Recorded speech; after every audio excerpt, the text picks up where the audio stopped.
네, 한 주간의 정치 이슈를 되짚어 보겠습니다. 세 분의 전문가 모셨습니다. 건국대 장성호 교수, 그리고 부산 가톨릭대 차재원 교수, 그리고 RN서치의 김미연 소장 세 분 모셨습니다. 어서 오십시오. 네, 안녕하세요. 네, 약 한 20분 전이죠. 지금 새누리당 이완구 공천관리위원장이 추가로 경선 결과를 발표했습니다. 한 52곳입니다. 그 결과부터 먼저 짚어보겠습니다. 장성호 교수님. 네. 먼저 눈길을 끄는 게 친박 핵심으로 불리는 김재원 의원이 탈락했습니다. 어떻게 봐야 될까요, 이건?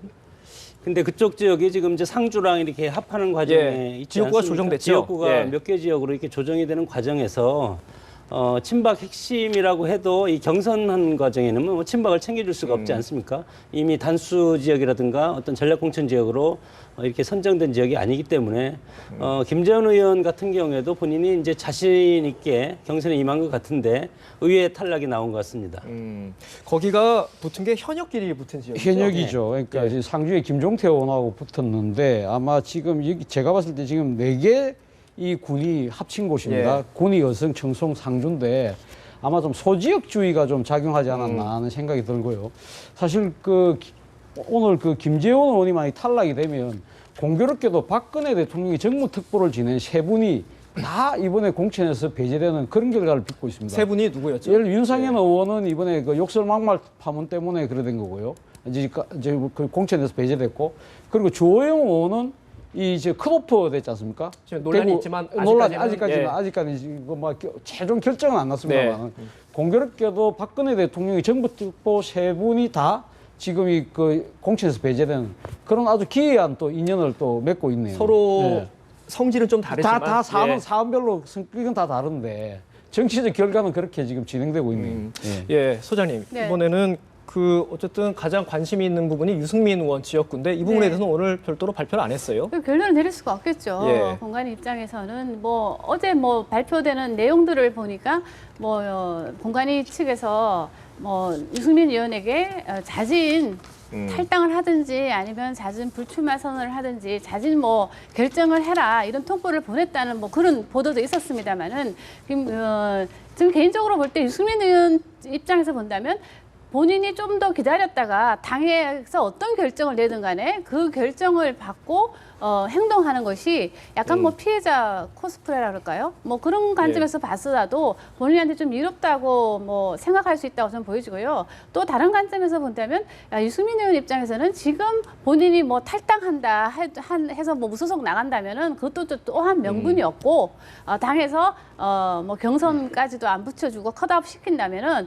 그럴 때 본인이 무소속 탈당해서 무소속을 하는데 어떤 명분도 되기 때문에 저는 당의 결정을 지금 기다리고 있다. 그러면 당 입장에서는 빨리 결정을 해줘야 되는데 저는 내일이나 모레 정도 되면 결선 투표가 다 끝나기 때문에 네. 저는 아마도 내일 중에는 뭔가 결정이 나지 않을까 싶습니다. 근데 유승민 의원 같은 경우는 이제 시간에서 또 유승민이 훨씬 지금 불리한 상황이 되어 있습니다. 무소속으로 또 나갈 수가 없을 탈당을 하지 않으면 무소속으로도 또 등록이 되지 않지 않습니까? 이렇게 봤을 때는 지금 역설적으로 본관위가 칼자를 쥐고 있는데 시간은 이완구 위원장 편이다. 시간은 새누리당 편이라고 봅니다. 그렇게 봤을 때 유승민 의원이 여기서 탈당을 하든지 아니면 그냥 여기서 앉아서 다음을 도모하든지 두 가지 양당 간의 어떤 그 선택이 유승민 의원한테 지금 와 있다고 봅니다.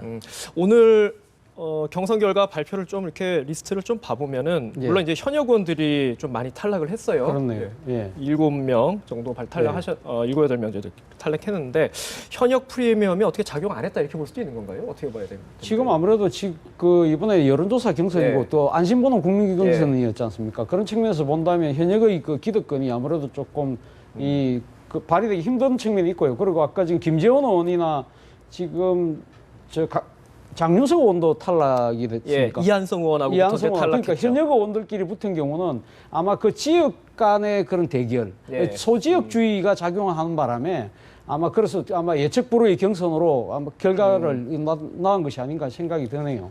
그래서 지금 현역은 상당히 기득권이 상당히 강한데 지금 이례적인 경우는 지금 보면 지금 탈락된 김재원 의원이나 지금 장윤석 의원은 현역 의원들끼리 붙었으니까 어차피 현역 의원 누군가는 떨어져야 될 상황이지만 경주 같은 경우 정수성 의원이 지금 탈락을 했네요. 김석기 전 서울경찰청장이 됐는데 김석기 서울청장은 또 상당히 지난번 MB 정권 때부터 상당한 이 유세의 중심에 계셨기 때문에 그런 측면들이 아마 경주 시민들에게 어필되면서 현역을 누르는 하나의 계기가 되지 않았나 생각이 드네요. 그 결과를 보면 이제 저희가 개파로 주로 이제 구분을 하는데 개파로 보면은 김무성계로 분류되는 강석호 의원은 여기서 이제 공천을 받았고요. 그렇죠. 또 예. 반면에 청와대 수석을 지냈죠. 곽상도 예. 후보, 대구 중랑구에서도 곽상도 후보가 공천을 받았어요.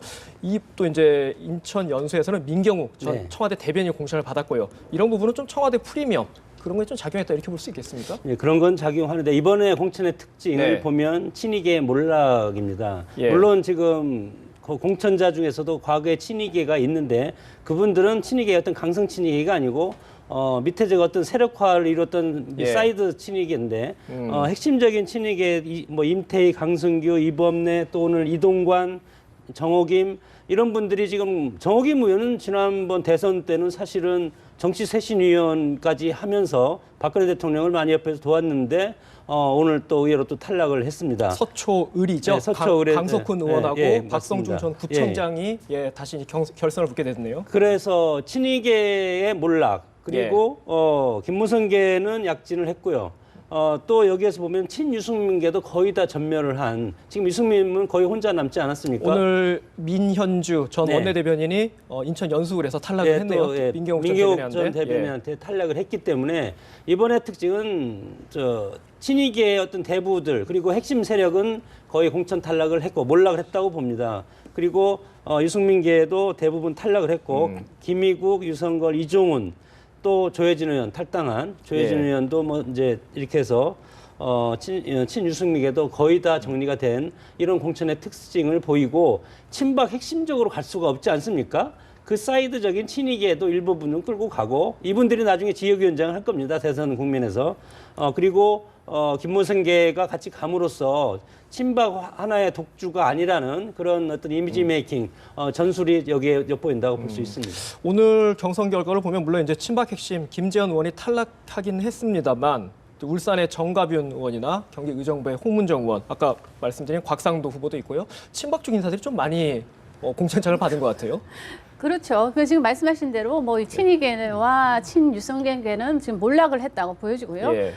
지금 뭐 친박 그리고 특히 뭐 진박 논란에 계셨던 분들이 대부분 지금 다 살아서 돌아오는 그런 분위기인데요. 자, 그런 관점에서 본다면은 저는 이번에 그 공천 파동이 이 여론조사가 요 2, 3일간에 이루어졌거든요. 2, 3일간 네. 이루어졌는데 이번에 이 공천 파동이 저는 상당히 좀 영향을 미친 게 아닌가 생각이 좀 듭니다. 결국은 보수층의 지지층들이 좀 결집을 해서 박근혜 대통령이 구하기에 좀 들어간 게 아닌가. 전 그런 생각이 첫째 좀 들고요. 오히려 친박 후보들이 더 프리미엄을 입을 수 저는 있다. 그랬다고 예. 좀 보여지고 왜냐하면 그랬기 때문에 전 친박들이 상당히 살아 돌아왔다고 보여지고요. 그리고 지금 이 오늘 결과를 보면요. 물론 현역들이 비례대표가 한 3명이었고 현역끼리 4명이 붙어서 2명은 탈락하고 그거 보면은 현역이 그렇게 많이 탈락했다고 저는 생각이 들지 않고요. 두 번째는 뭐냐면 대부분 이번에 공천에 지금 살아남은 사람들을 보면 대부분 그 지역의 뭐 도의원이라든가 그 지역에서 상당히 뭐 지역적으로 오랫동안 정치 활동을 한 사람들이 들어왔단 말이에요. 예. 그런 관점에서 본다면 역시 상황식 공천이 뭐 정치 시인들을 위한 등용문이라고 하는 거는 저는 아니라고 보여집니다. 자, 그런 관점에서 봤을 때 과연 이 상황식 공천이 과연 정치 시인들을 위한 거냐? 저는 그렇게 보이지 않고요. 다만 오늘 이 결과를 보면 김재현 의원이 그 탈당한 거에 대해서 친박들 입장에서는 물론 김재현 탈락한 거에 대해서 김재현 의원 측에서 보면 참 안타까운 일이긴 하지만 친박 전체로 봤을 때는 이거 봐라. 아주 공정한 경선을 치러서 모두가 선출됐다. 우리도 이렇게 됐다. 떨어진다. 이렇게 보여줄 수 있는 어떤 명분 제공을 했다는 면을 본다면 친박계에도 또 하나의 또 플러스 수가 아닌가 싶습니다. 차 교수님 어떻게 보세요? 오늘 지금 50여 곳의 경선 결과만 놓고 봤을 때는 이 부분이 새누리당 전체의 총선 전략에 어떤 의미가 있다. 뭐 좀 도움이 된다고 볼 수 있겠습니까? 어떻게 보세요? 오늘 지금 발표된 걸 보면 지금 될 만한 분들은 대충 다 된 것 네. 같아요. 지금 그러니까 아까 말씀하신 대로 큰 이변은 없는 것 같고요. 네. 지금 일단 공천을 둘러싼 이 개파간 갈등이 지금 아주 심각하지 네. 않습니까? 그렇기 때문에 이 부분 오늘 지금 사실 이 발표된 부분 가지고는 뭐 지금 이것이 영향이 있다 없다 이렇게 논하기는 뭐할 것 같고요. 지금 당장 지금 당 지도부가 지금 큰 심각한 갈등 속에 있기 때문에 지금 김무성 대표가 지금 사실 오늘 공천관리위가 숙개가 되긴 했습니다만 공천관리위원들, 특히 외부 공천관리위원들이 오늘 김무성 대표가 사과를 하지 않으면 사실 이 지역구에 대한 부분도 심사를 하지 않겠다고 이렇게 이야기를 한 네. 측면이 있거든요. 그럼에도 불구하고 지금 이 지금 그 비대위, 외부 비대위원들이 오늘 결국은 다시 이 지금 심사를 다시 재개한 이유는 지금 이 상황에서 계속 지금 공천을 미루게 될 경우 네. 총선 전체를 망칠 수가 있다는 생각 때문에 아마 지금 합류를 해서 아마 이야기를 하신 것 같은데 지금 제가 봤을 때는 그 결국 앞으로 총선의 관건은 김무성 대표가 지금 현재 이 여러 가지 그 제동을 걸었던 이 부분에 대한 갈등이 어떻게 풀리느냐, 어떻게 정리되느냐에 따라서 이것이 앞으로 향후 새누리당의 전체 총선 판시에 직결되는 부분이다. 그렇게 볼 수 있겠습니다. 친박 입장에서는 사실 실리를 얻고 그리고 네. 김무성 대표에서는 명분을 얻고 당 전체로서는 지금까지 더민주당이나 국민의당한테 뺏긴 여러 가지 시선을 새누리당한테 일거에 지금 다 가져오는 그런 효과를 지금 얻고 있기 때문에 예를 들어서 뭐 개파 갈등으로 국민들의 지탄을 받고 그런 것은 여야가 지금 마찬가지라고 봅니다. 그렇게 봤을 때 오늘 이 공천 결과를 보면 야당한테 그동안에 좀 열세에 있어서 여러 가지 국민적 여론 이것을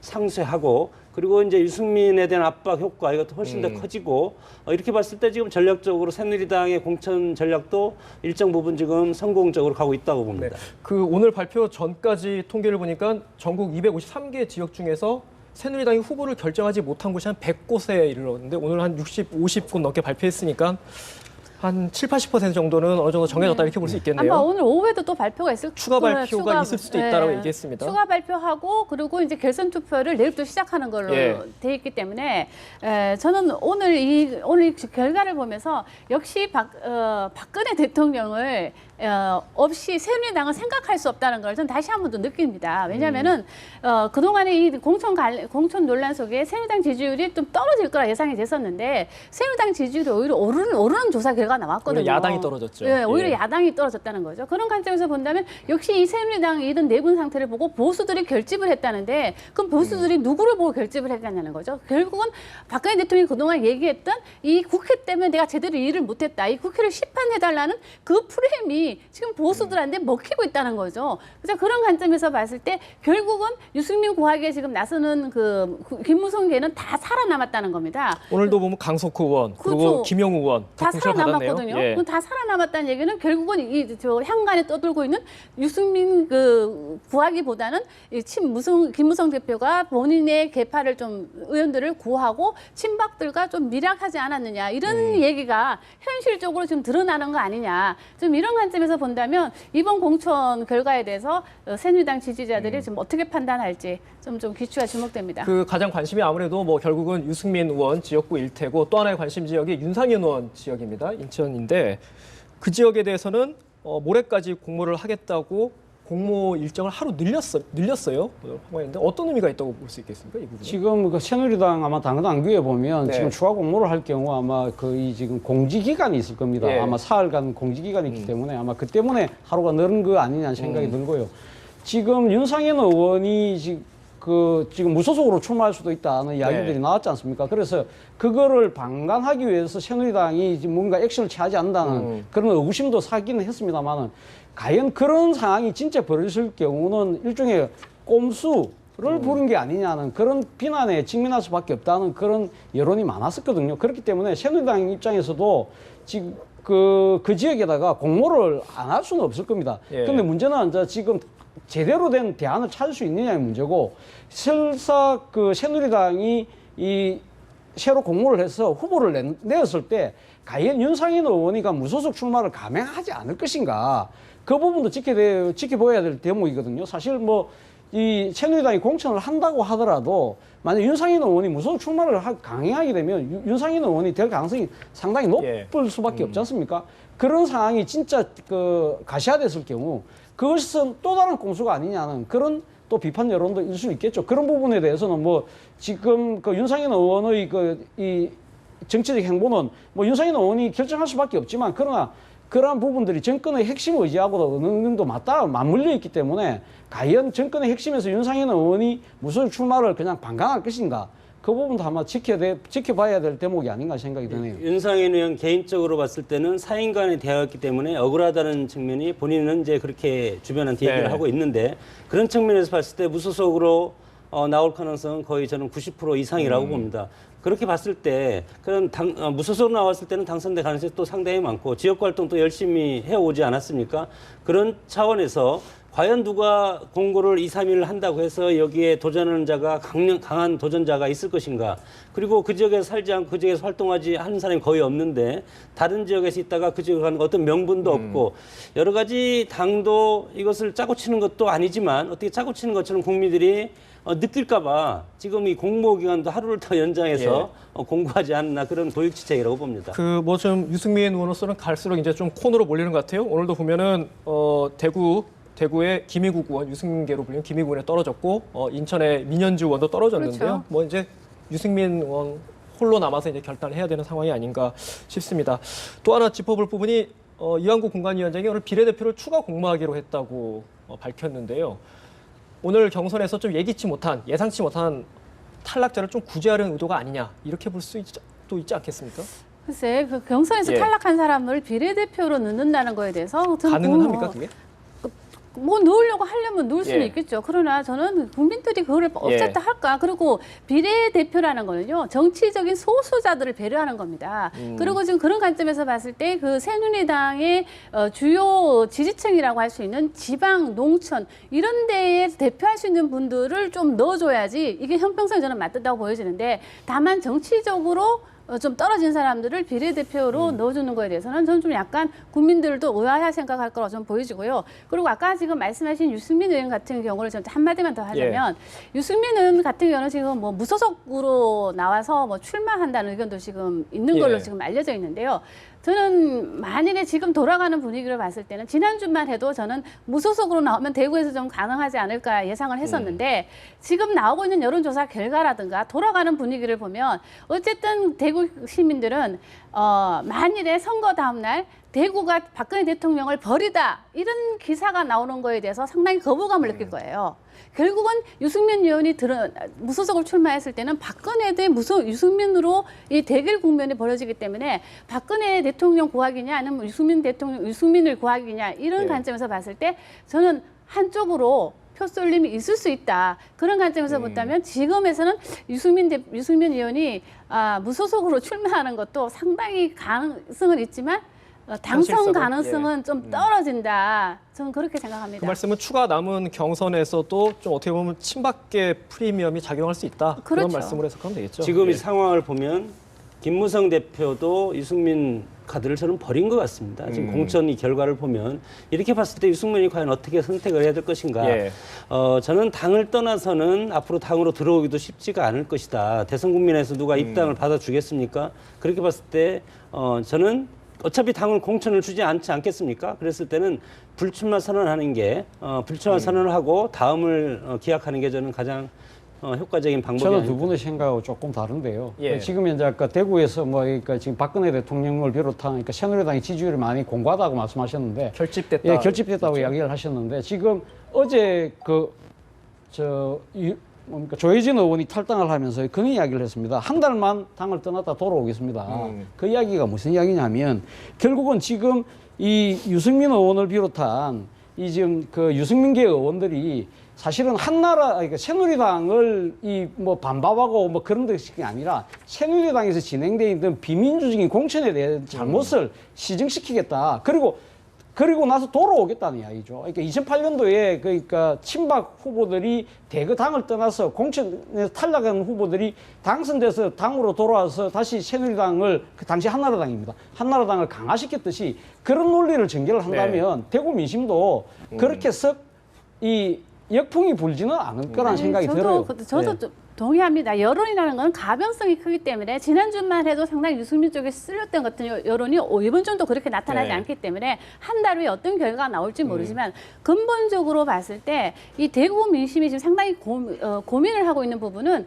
박근혜 대통령과 유승민의 대결로 지금 이게 총선 구도가 짜졌다는 거죠. 그런 관점에서 둘 중에 한 명을 지금 선택을 해야 된다는 거예요. 그러니까 둘 다 선택할 수 없는 관점에서 그럼 현재 권력이냐 미래 권력이냐 이런 관점에서 본다면 당연히 유승민 쪽으로 표가 갈 수도 있다 보이지만 그 현실상으로 봤을 때 박근혜 대통령과 대구 그 경북은 민심이 그 감정적으로 상당히 이입이 동질화되어 있는 현상입니다. 그렇기 때문에 그 지지율이 상당히 견고하기 때문에 이 지지율을 깨트리기에는 유승민 의원의 지금의 정치적인 어떤 캐파라든가 정치적인 어떤 그런 역량으로는 좀 부족하다. 왜? 지난번에 친박연대에는 그 뒤에는 박근혜라는 보수의 아이콘이 버티고 있었기 때문에 가능한 거였지만 지금 대구에서 나왔을 때 이분들이 당연히 당선되면 당연히 새누리당은 들어올 거라고 다 알고 있는 사실이에요. 그럼에도 불구하고 이 사람들을 정권 핵심에서 공천을 못 주겠다는 이유는 들어와서 또 내 뒷다리를 잡을까 하는 염려 때문이라는 거죠. 그런 관점에서 봤을 때 이 대구 사람들이 상당히 고민을 할 수밖에 없는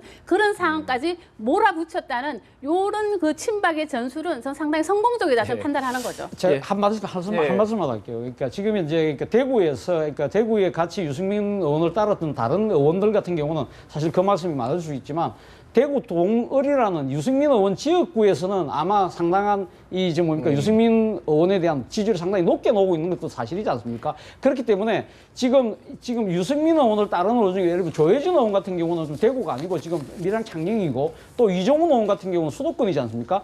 그런 식으로 만약에 손을 잡는다면 그러니까 대구에서는 유승민 의원 정도 한 명 정도는 충분히 기사회생할 수 있는 그런 민심의 입안 가능성은 충분히 있다고 보는 거거든요. 그러니까 지금 다른 그 옆에 있는 건은희 의원이나 다른 대구의 그 유승민계 의원들하고는 다르고 유승민 의원은 지역 대구 동을만 본다면은 유승민 의원에 대한 상당히 유승민 의원을 키워주고 싶어하는 그러한 정서도 분명히 살아있다는 거죠. 저도 그 말씀에 전적으로 동의를 하는데요. 저는 이번 새누리당의 공천 파동을 보면서 결국은 보수층을 결집하게 만들고 최대 피해자는 누구냐? 저는 김부겸 전 의원이라고 생각합니다. 오히려 더불어민주당의 김부겸 후보다. 그 김부겸 후보라고 생각하는 게 지금 그동안 앞서고 있던 여론조사 결과가 지난번에 발표된 조사 결과를 보면 상당히 의아한 조사 결과가 나왔다는 거죠. 그거 왜 그러냐? 바로 뭉치기 시작했다는 거죠. 그런 관점에서 본다면 결국은 이 친박들의 그 공천 논란이 보수층을 결집하는 결과를 갖고 왔기 때문에 유승민 의원도 예외가 될까 약간 의구심이 든다는 거죠. 대구가 새누리당의 텃밭이기 때문에 텃밭의 어떤 생리를 보면 새누리당과 박근혜 대통령을 따라갈 확률이 가장 많고 그것이 훨씬 더 이슈가 크다고 봅니다. 그럴 때 그 밑에 있는 유승민 의원은 그것보다 하부적인 어떤 문제이기 때문에 총선이 이것이 어떤 결말이 나고 공천이 결말이 나고 선거가 시작되면 이제 유승민 어떤 문제는 없어진 걸로 이렇게 이제 잠복될 가능성이 상당히 많습니다. 얼마나 이제 친박표가 결집하느냐 그 부분은 오늘도 보면은 친박계 지금 김재현 의원이 물론 탈락하긴 했습니다만 경선 결과 보면 대부분 친박계 후보들이 좀 당선된 결과라서 그 부분 좀 더 지켜보도록 하겠습니다. 지금 계속 탈당 얘기가 지금 계속 나오고 있잖아요. 새누리당에서요.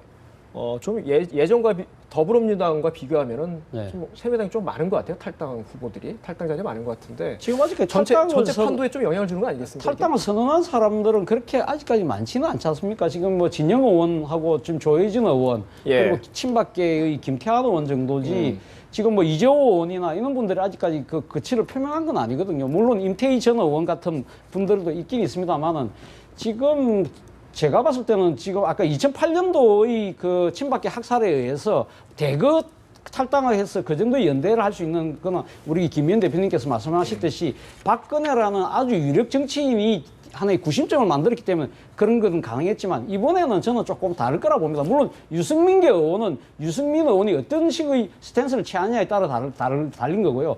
근데 지금 전체적인 새누리당의 공천 평가를 보면 사실은 보면 친박 패권이 강하거든요. 지금 새누리당 내에 소위 말해 친박 패권이 지금 새로 자리 잡고 있는 겁니다. 이런 부분들에 대해서 지금 국민 여론이 지금 아까 우리 여론조사 말씀하셨지만 지금 새누리당 지지율이 높아지는 상황이라면 사실은 떨어졌다고 하더라도 무소속 출마를 한다든지 강행하기가 결코 쉽지 않은 상황인 거죠. 당선 가능성이 낮겠죠. 근데 더 말씀을 드리면 더 수도권에서요. 16대 총선 이후에 제 기억으로는 무소속으로 나와서 당선된 분이 별로 없는 것 같아요. 서울에서 그런 관점에서 봤을 때 지금 서울에서 탈당을 선언하신 분들이 무소속으로 출마하기에는 상당히 당선 가능성이 떨어진다는 거죠. 그 좀 공천 결과 이제 오늘도 추가로 좀 경선 결과를 내놓을 수 있는데 결국은 나오면은 후보로 등록하려면 당 대표가 도장을 찍어야 되는 거잖아요. 뭐 그 얘기까지 나오는데 그건 어떻게 보세요? 김무성 대표가 안 찍을 것이다. 뭐 이런 얘기도 하잖아요. 근데 그것은 요식행위라고 봅니다. 예. 당헌 당규에 봐도 최고위에서 결정하게 돼 있지 도장은 요식행위고 물론 찍어서 주는 것은 어떤 의전 절차인데 임명장도 마찬가지입니다. 교수 임명장도 마찬가지로 임명권자가 이렇게 주지만 이 사회가 통과되는 순간 모든 것은 법적으로 결정된 걸로 보기 때문에 김문수 대표가 그것을 얘기한 것은 상징적으로 얘기한 것이고 자기 의사를 대표의 어떤 지위도 생각을 해달라. 당이 우리 같이 화합해서 가는 취지에서 그래서 이제 옥새파동 과거의 민주당의 옥새파동을 곁들여서 얘기가 되는 건데 그것은 김무성 대표가 그러지는 않을 겁니다. 예, 알겠습니다. 저희 이제 좀 더불어민주당 야당 얘기로 좀 넘어가 보도록 하겠습니다. 새누리당은 오늘 내일까지 이제 경선 결과 공천을 계속 지금 진행되고 있고 한창 공천이 진행되고 있고 더불어민주당은 공천이 어느 정도 마무리가 된 분위기입니다. 90% 정도 했는데 특히 좀 눈길을 끄는 게 김종인 대표의 용인술이라고 언론에서 표현하더라고요. 예. 좀 눈길을 끄는 부분이 있어요. 이걸 좀 전체적으로 어떻게 평가되겠습니까? 김종인 대표가 아무래도 지금 그 본인이 지금 이번에 공천을 하면서 나름대로 생각했던 것이 더불어민주당의 에 대한 국민들의 이미지를 좀 뭡니까 좀 바꿔보려는 그런 운동권 시도. 이미지를 없애겠다. 그렇죠. 운동권, 친노 운동권 또 뭡니까 막말 문화 이 부분에 대한 이야기를 앉아 좀 이렇게 공개적으로 말씀을 하셨는데 사실은 그런 부분에서 보면 뭐 전체적인 그 양에 비해서 양은 좀 모자란다 하더라도 진로는 상당히 나름대로 핵심을 짚으신 것 같아요. 지금 그 친노 패권의 문화는 대표로 상징되는 분이 이해찬 전 총리고 그리고 막말 문화는 정청래 의원이고 또 하나 운동권 문화는 예를 들면 오영식 의원 같은 그런 식의 이 탈바꿈을 통해서 상당히 이 국민들로부터 더불어민주당이 상당히 변하고 있구나 하는 그런 이미지를 준 거는 사실인 것 같습니다. 그래서 아까도 제가 말씀드렸다시피 새누리당은 친박 패권 문화가 강화됐다면 오히려 더불어민주당은 어떻게 보면 친노 패권이 좀 약화되는 그런 이미지로 보였기 때문에 사실은 이 지금 김종인 대표의 이번에 그 공천을 둘러싼 여러 가지 지도력이 나름대로 평가를 받는 이유가 아닌가 하는 생각이 듭니다. 그 좀 반대로 해석하면은 지금 말씀하신 대로 이제 이해찬 의원이나 정청래 의원 막말과 이제 친노 패권의 상징을 쳐냈다 이렇게 할 수도 있는데 반대로 상징은 쳐냈지만 실제적인 핵심적으로 실무적인 인사들은 살려뒀다 이런 평가도 나오지 않습니까? 저는 그래서 네. 아까 말씀하신 대로 새누리당은 이제 뭐 친박 패권이 강화됐다면 더불어민주당은 친문 패권이 좀 강화됐다고 저는 봅니다. 그리고요 아까 그 용인술이라고 지금 말씀하시는데 물론 그 두 사람 아까 언급하신 이해찬 총리라든가 전 총리라든가 정청래 의원을 컷오프 시킨 거는 당연히 더불어민주당의 어떤 이미지 변화를 가지고 온 데는 큰 기여를 한다고 저는 보이지만 그럼에도 불구하고 또 역으로 핵심 지지층을 떠나가게 한다는 거죠. 지금 이번 주에 발표된 여론조사 결과를 보면 더불어민주당 지지율은 하락세 반면 정의당 지지율은 지금 올 들어 최고치를 지금 찍고 있단 말이에요. 국민의당을 제쳤다. 뭐 이렇게 얘기 나오죠. 그런 관점에서 봤을 때 과연 핵심이 그러면 김종인 대표를 영입할 때 원했던 게 바로 그 외연 확장인데 그러면 이 외연 확장이 그럼 지지율상에도 나타나야 되는 거 아니냐 이거죠. 그러면 나타나고 있지 않은 이 상태에서 그럼 과연 더불어민주당의 지금 이 공천 과정을 가장 잘했다고 평가할 수 있느냐? 저는 그건 아니라고 보여집니다. 왜냐하면 이 더불어민주당의 지금 공천을 보면요. 크게 두 가지를 볼 수 있는데 그동안 당이 흔들릴 때 당을 지키고자 했던 사람들은 지금 다 컷오프 시켰어요. 반면에 당이 흔들릴 때 당에 대해서 약간의 불만을 제기했던 분들은 다 살아남아서 지금 중책을 맡고 있다는 거죠. 그런 관점에서 봤을 때 핵심 지지층들은 이런 공천 결과를 이해하지 못한다는 겁니다. 그런 관점에서 봤을 때 과연 집토끼는 더욱더 결속을 시키고 난 뒤에 외연 확장이 가능한데 집토끼는 흩어지게 만들고 외연 확장은 드러나지 않고 그랬을 때 야권은 분열돼 있고 과연 이번 선거에서 과연 좋은 결과를 나올 수 있을까? 공천이 잘 됐으면 결과도 좋아야 되는데 저는 그걸 기대하기에는 지금 뭐 언론에서는 상당히 좋게 평가하지만 지난번에 말씀이 107석 정도면 성공한 거라고 생각한다는데요. 저는 개인적으로 볼 때 107석을 할 정도라면 문재인 체제가 그대로 있지 뭐하러 김종인 체제가 들었습니까? 107 7석을 갖고 이번 총선에서 성공했다 말씀하신다는 거는 그건 더 새누리당이 과반 이상을 지금 점한다는 얘기거든요. 자, 그렇게 봤기 때문에 뭐 언론에서는 높게 평가하지만 지금 보여지고 있는 행보를 보면 집토끼는 결주시키지도 못하고 외연 확장도 지금 드러나지 않는 이런 상황이기 때문에 저는 상당히 어렵다. 좀 그렇게 생각합니다. 제가 한 마디만 반박을 좀 하고 싶은데요. 사실은 그 지금 현재 그러니까 정의당이 높아지는 건 사실입니다. 사실인데 사실은 정청래 의원이나 이해찬 의원에 대한 이 지금 낙천 부분에 대해서 이 상당한 그 열성 지지층들이 지금 거기에 대해서 불만을 품고 있는 건 사실이죠. 그렇기 때문에 그분들이 그 지지층들이 지금 일시적으로 갈 데가 없으니까 지금 정의당으로 갔는데 지금 선거는 앞으로 한 달 정도가 남아 있습니다. 한 달도 채 안 남았지만 20며칠이라는 그 기간이 있기 때문에 선거 과정에 들어서면 결국은 사표 방지 심리가 작용이 되거든요. 같이 모일 거다. 그리고 또 하나는 지금 뭐냐면 문재인 전 대표의 역할입니다. 문재인 전 대표가 이번에 정청래 의원이 이 백의종군을 선언했을 때 그렇게 정청래는 쓰러진 것이 아니다 하면서 나름대로 정청래 의원을 끌어안는 장면을 보여주거든요. 그건 뭐냐면 정청래 의원은 개인에 대한 그 구원의 격려의 메시지일 수도 있지만 결국은 토라지 집토끼에 대한 자신이 담아야 되겠다는 생각이 분명히 있거든요. 그런 부분들이 물론 지금 당장은 어떻게 가셔야 될지는 어떻게 될지 모르지만 제가 드리고 싶은 이야기는 지금 현재 어차피 소위 말 친노 패권이라는 그런 친노 진영이 있던 의원들을 한꺼번에 다 바꿀 수는 없지 않습니까? 그렇기 때문에 양보다는 질을 선택해서 행 부분에 대해서 여론은 분명히 그러니까 지금 언론은 좋게 평가를 하고 있는 거고 지금 당장의 지지율이 총선까지 간다는 보장은 없다는 거죠. 그것은 분명히 그 상황 변화가 분명히 생길 수 있다는 거죠. 워낙 못했으니까 지금 칭찬을 받는 거고 107석 저는 쉽지 않다고 봅니다. 결과를 나중에 두고 보면 안철수의 새 정치를 김종인이 휘둘러서 왜 휘둘릴 수가 있겠습니까? 막말한 사람 자를 수가 있는 것이 인원이 많기 때문에 국민의당은 하고 싶어도 인원이 없기 때문에 할 수가 없지 않습니까? 교수단체를 해야 되니까 그것을 비판을 무릅쓰고라도 그냥 끌어와야 되는데 그래서 쇄신의 표장은 성공했지만 본질적으로 개혁을 뜯어다 보면 표로 연결될 것이 과연 얼마나 될까? 나중에 유권자들이 심판을 했을 때 그 결과는 나중에 봐야 될 것이고 김종인 표 개혁 공천 소위 말해서 이것을 보면 저는 철저하게 대권 위주로 문재인 대표가 대권에 나설 수 있는 그런 유리한 인적 자원을 포진했다고 봅니다. 대표적인 것으로 지금 박원순 퀴즈 대거 낙마시켰고 박원순은 사실을 우리 유승민처럼 박원순 서울시장을 이렇게 고립시키는 그런 어떤 공천 전략을 짰다. 그래서 뭐 임종석, 장백건, 민병덕 비롯한 핵심 측근들이 많이 탈락이 됐고 그리고 정세균계 전병현 의원을 비롯한 정세균계가 대거 탈락하지 않았습니까? 이렇게 봤을 때 잠재적인 대권 주자들의 어떤 주변을 가지쳐주는 그런 전략적인 어떤 공천 전략을 택했다고 저는 생각합니다. 아니 그렇게만 하면 괜찮은데 문제는 본인이 킹메이커를 하지 않고 본인이 지금 킹하려고 하는 거 아니냐 그런 의구심이 들 정도로 문재인 대표 보고는 움직이지 마라. 그리고 뭐 가능성 있는 사람들 다 쳐내니 그런 의구심도 지금 나온다는 거죠. 그러니까 김 대표님 말씀대로 한다면 지금 우리 장성호 교수님이 그러니까 방금 말씀하신 거하고 조금 말이 다르지 않습니까? 그죠? 그러니까 지금 김종인 대표는 자신이 지금 킹메이커가 킹이 되려고 하는데 왜 가면 문재인 대표의 진영을 강화시켜 줍니까? 그러니까 그거는 조금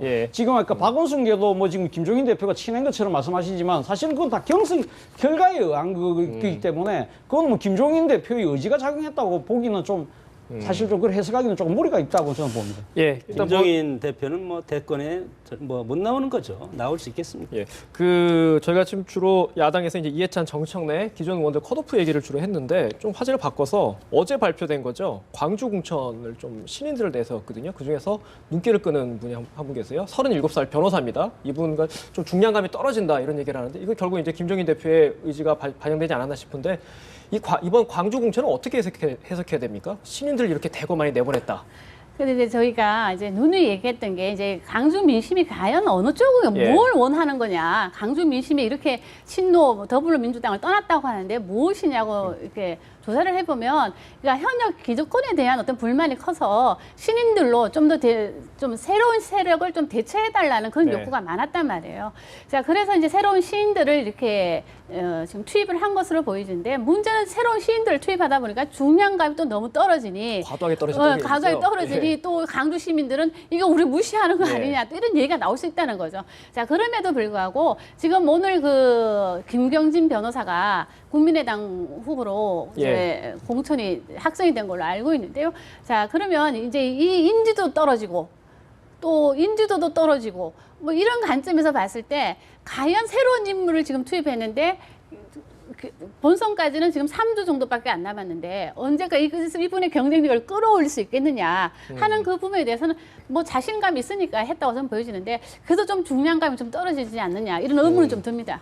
근데 그 김종인 대표가 이제 강주 북갑을 말씀하시는데 사실은 그게 언론 보도로 나오기는 김성곤 전 혁신위원장을 내려보낸다는 이야기가 있었습니다. 강기정 의원 지역구. 네, 강기정 의원 지역구에. 그런데 그 부분을 그러니까 김종인 대표가 묻고 누가 그런 소리를 하느냐 하면서 그 카드를 걷어들였다는 거 아닙니까? 저는 그런 부분들은 상당히 김종인 대표의 나름대로의 용의술로 좀 평가를 받을 수 있는 부분이 아닌가.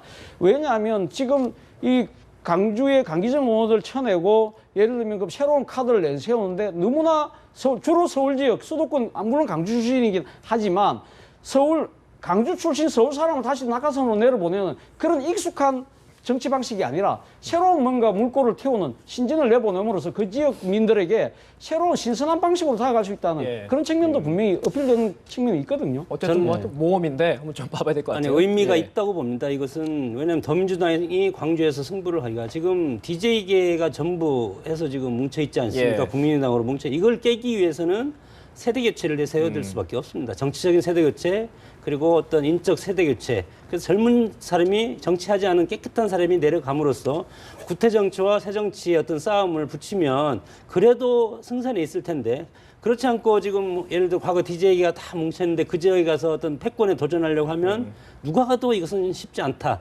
그래서 이런 전략을 쓸 수밖에 없지 않나 그렇게 봅니다. 어쨌든 뭐 의회의 수를 지금 더 놓은 건데 광주에 대해서는 김종인 대표의 용인술 뭐 발탁하면 가장 하이라이트가 될 수 있는 부분이 내일 만약에 새누리당 진영 의원이 이쪽으로 오느냐 부분이거든요. 소장님 어떻게 전망하세요? 과연 올까요 내일?